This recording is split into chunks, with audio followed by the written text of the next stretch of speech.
Hi students, I am Manmada from Elite Training Solutions. Today I will discuss CRT exam question, Elite practice book, page number 93, question number 4. A shopkeeper sold an article at 18% profit. If he sold it at no profit or no loss, then he gets 90 rupees less. What is the cost price of an article అన్నాడు.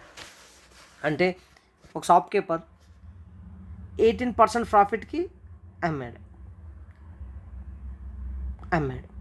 Some ప్రైస్కి అమ్మాడు. తను 90 rupees less చేయడం వల్ల 90 rupees తక్కువకి అమ్మటం వల్ల తనకి no profit no loss తనకి నో ప్రాఫిట్ నో లాస్ వచ్చింది.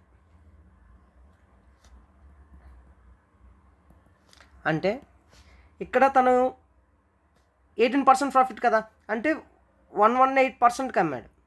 ఇక్కడ 100%కి అమ్మాడు, అంటే no profit no loss. So ఎంత తగ్గించాడు? 90 రూపీస్ తగ్గించాడు కదా. సో డిఫరెన్స్ ఎంత? 18% కదా.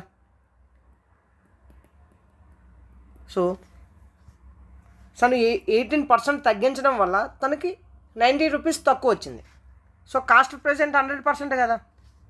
So 18% equal to 90 rupees. So cost price అంటే 100% కదా, 100% వాల్యూ కావాలి. So into 5, 18 5 90, 100 5 500. So cost price 500. So option A 500 cost price. So difference ఎంత? 18%. 18% equal to 90, 100%, 500. Option A. Thank you.